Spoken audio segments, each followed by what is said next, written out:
Terjadi perang besar-besaran dipimpin oleh Al-Mahdi. Yang perang ini sangat besar, dahsyat, dan katanya tidak ada peperangan yang paling dahsyat dibanding ini. Jadi selama ini ada perang dunia satu, perang dunia kedua, itu kalah dahsyatnya dengan ini. Sehingga beberapa riwayat menyebutkan sampai-sampai peperangan ini hewan-hewan menjauh. Karena orang dulu bilang kalau ada perang biasanya sudah siap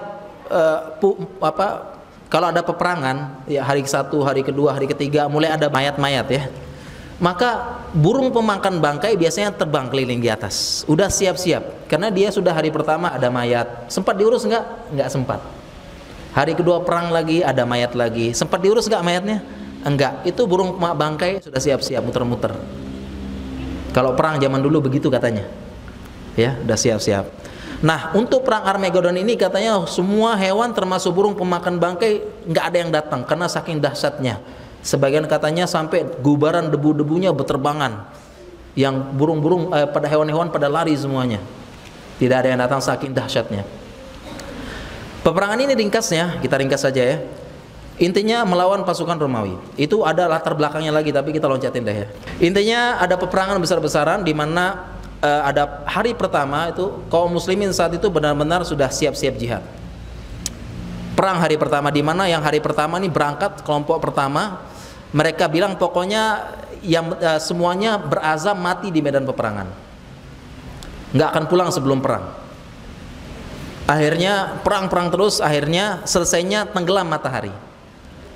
Karena sejak dari zaman dulu sampai zaman dulu peraturan internasional kalau sedahsyat apapun perang, kalau tenggelam matahari wajib berhenti. Ini aturan internasional sejak zaman dulu kala. Ya, kenapa? Dan ini disepakati oleh semua orang sejak zaman dulu kala. Aturan internasional.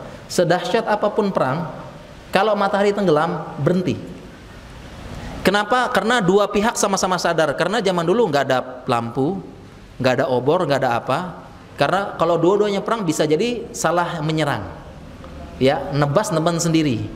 Karena nggak ada lampu zaman dulu, nggak ada penerangan, obor nggak maksimal, ya dibawa perang. Jadi itu peraturan internasional. Sehingga salah satu nabi Bani Israel ketika menyerang, ya yang katanya menahan matahari itu, menahan matahari ada kisahnya.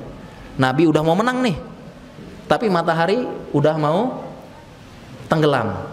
Akhirnya dia minta sama Allah, ya Allah tahanlah matahari. Ditahan matahari, lanjutin perang, menang. Turan. Jadi berhenti, malam berhenti. Ya. Dan zuhir dari peperangan adalah kita kembali lagi seperti dulu. Pakai kuda, panah.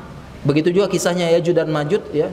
Nabi Isa membunuh Dajjal pakai harbah, pakai tombak kecil. Zuhirnya peperangan nanti kembali lagi seperti di zaman dahulu. Pakai kuda, panah, tombak, ya, berjalan seperti itu. Zuhirnya jadi nggak ada tank, nggak ada nggak ada pesawat tempur dan sebagainya. Allah Ta'ala dalam hal ini ulama mengatakan kita hukum asalnya menilai suatu berdasarkan zuhir. Jadi nggak boleh ditakwil, tidak boleh ditakwil bahwasanya ini cuma perwakilan saja.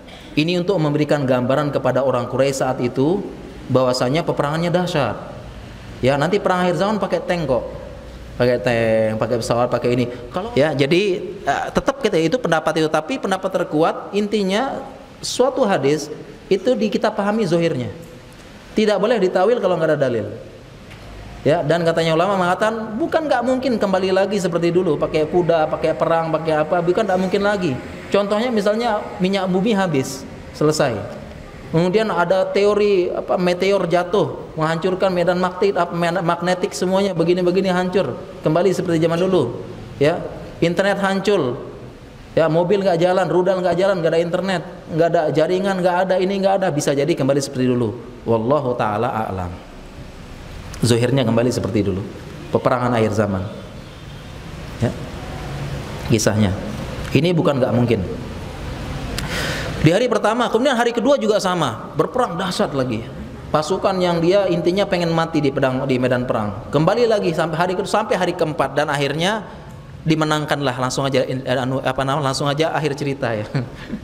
Intinya menang pokoknya gitu ya. Kita mohon maaf ya nggak bisa panjang lebar ya. Intinya menang akhirnya kaum muslimin.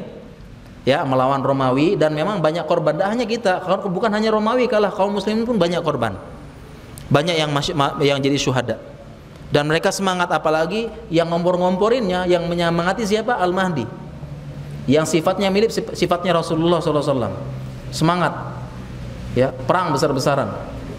Intinya kaum muslimin akhirnya menang. Ya, Konstantin dan Rom takluk, kalah saat itu.